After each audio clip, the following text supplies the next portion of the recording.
Hi, friends. I've read my first Christina C Jones book, and let's talk about it. So, my first ever Christina C Jones book was I Think I Might Love You. I actually found this book at Ujama Community Bookstore in Indianapolis. So, if you're in Indy, go check them out. Great store. Anyway, this was my first Christina C Jones book, and obviously, she is an author that is um, very popular amongst black um, the black romance community, black romance book community. And for so long, I haven't had a chance to read any of her work. Um, and I'm starting to feel bad about that because I love black romance, and I will say it's kind of a privilege because I think I'm in at least where the world is now. There are so many more options for um, black authors and black stories about black love. So you kind of um, you have so many more options, so many more choices. And so, but because of who she is and just how popular she is, I of course had to read one of her books. And again, this is the first one. I Think I Might Love You. Come to find out though, it's obviously a really short book. It's maybe not even 100 pages. It's 130 pages. Um,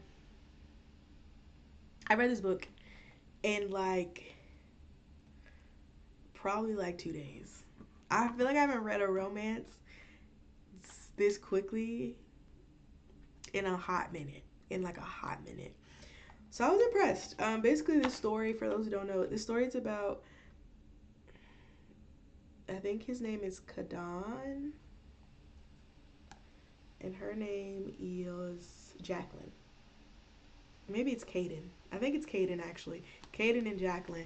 Okay, basically Jacyln is um 24. She has a business. She's basically be getting into a lot of drama. And she's trying to like sort of kind of turn her life around so she can finish college and just move forward with her life.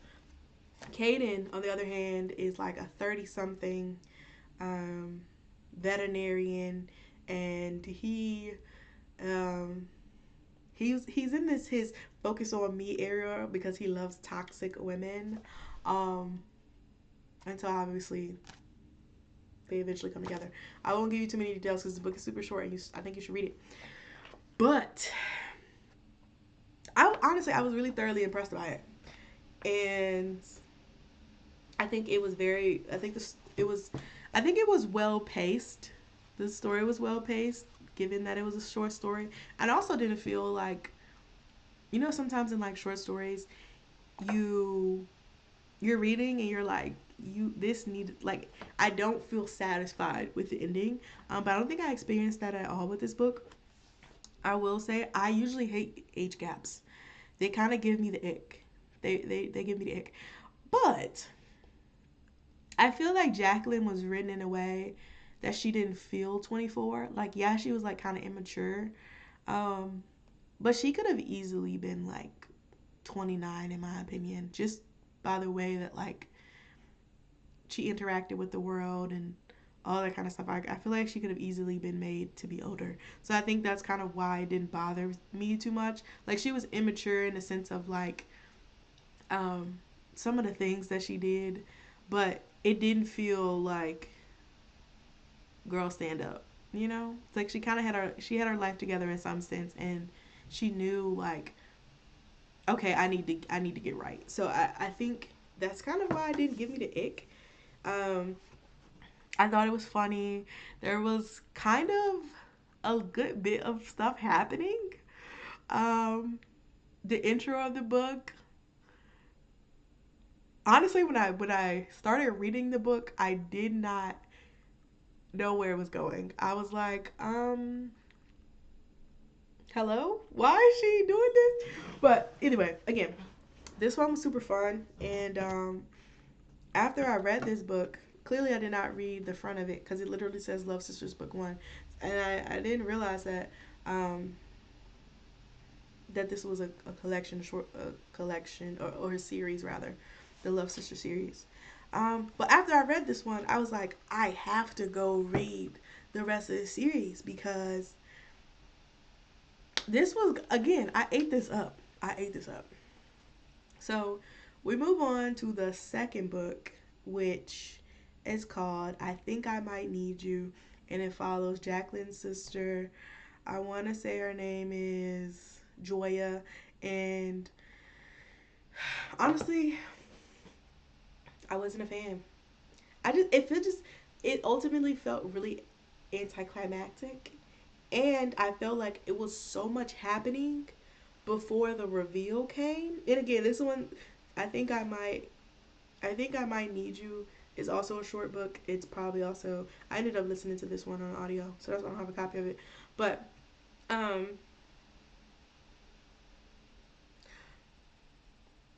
mm-mm. It just Joya was kind of naggy. She was kind of annoying. She was kind of annoying, and I hate it. I hate that I don't like it because I think Joya as a character was interesting. She was a content creator, like a really famous content creator, and so um, I enjoyed the like weaving in of like how she dealt with content and like how it affected her personal life and all that kind of stuff. I thought it was like the setup for the book was so interesting and it was so good. And then um, let me see if this is in the description before I say it. Um,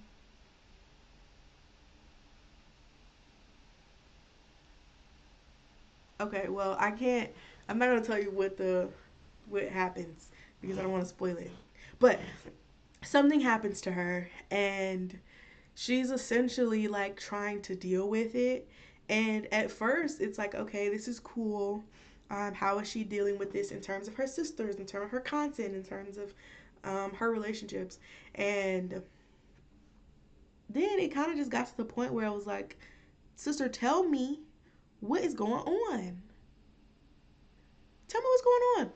And I think it was kind of written in a way to kind of throw you off the sense of like, I guess what would kind of be obvious because of it goes back and forth. So very much, it was kind of obvious that they were going to get together, but it's just kind of like kind of got to the point of like how is this going to happen?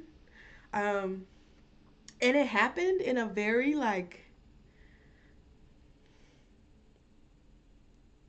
I think how it happened was fine, but I don't know. It just like after we got that reveal, it just kind of felt like okay, like what are you gonna do? Like how are we gonna handle this situation? And it just like felt like a lot of things just didn't get answered in that story. Um, and I don't think I liked again as a character. I liked Joya, but I don't think I liked her. I don't think I liked her story as much as I liked it. I liked or enjoyed Jacqueline's. So it was just kind of a drag. And um, the love interest in this story is his name is Teddy. Um, he was actually kind of funny. I think he was kind of a good love interest. Obviously, somewhat the perfect man kind of thing. Um, it was like there was a instance of me like rooting for them, but also at the same time I'm not because you played bad. But anyway, that one I didn't enjoy too much. I ended up giving it 3 stars because I still think it's like it's short, so it's still something you can read. Um, but it wasn't at the top of my list. So that's book 2. Book 3, although I didn't like it, I was like, well, I'm already committed to the bit. It's a 3-part series. So let's just read the last book. And the last book was called I Think I Might Want You. Um, if this story was. This story was interesting. I. I liked. So I liked the. I don't know if I cared for the plot of the story, but I liked the scenes that were involved. I think they were so well done. Um, there's a scene in particular. The sister in this book's name is Jemma, and Jemma is like a travel blogger sort of thing, travel vlogger. And it starts off that she's like writing a book about her life, and anyway, she's already written a book. She's going on a book tour. It's popular, whatever. Um, and it's interesting. It's interesting. I liked it, Gemma as a character in all the other books, and so I was like, okay, I'm really excited to see like how we get her story. Um, but Gemma was just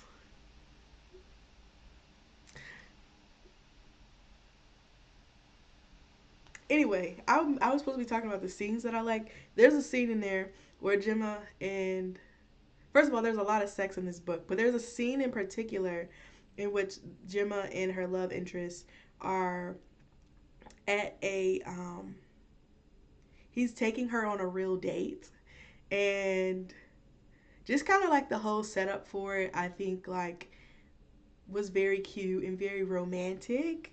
Um and I think the romance thing was something that I feel like I kind of missed a little bit in book 2. I think book 1 was a tad romantic, but I like the romance in this third book. Um, but there was a lot of sex in this book. Like I didn't expect that. Um, so if spicy is your thing, this is probably the book you want to read. Obviously, you should read all three again because they're really short. But yeah, it was spicy, and I was kind of like, okay, all right. I didn't really know what to do with it. But I did enjoy the love interest.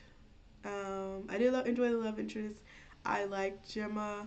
I again like the scenes. Um, Also, we get sort of answers to Joya's story in Gemma's book, which I think was good because I was like, that is a whole cliffhanger over there. But so we get some of those answers in this book too. Um, and I think even in the epilogue, there's some like stuff that kind of wraps up all three all three stories. Um, but yeah, I think I ended up rating this one a 3.5. I'm lying. Yeah, I think I rated this one 3.5. But anyway, overall, the Love Sister series was a fun series. Although I didn't love all three of these books, I'm obviously gonna read more Christina C Jones because I do like her writing style. I think, I think she does a really good job of like setting scenes and like making you feel what the characters feel. And there's just enough like drama and cursing and like the characters all feel like people you could probably know in real life. And so and apparently like this is like a spin-off from like a larger story that I have not figured out what it is yet. But when I do, I'm going to probably start with that series and just kind of read through to kind of get to know those characters, especially since I kind of have a little bit more background. But yeah, if you haven't read Christina C. Jones, I definitely would recommend you read her work, um, because despite these titles not getting 5 stars, I think it's fun. Like it's still fun romance that I think a lot of people would like.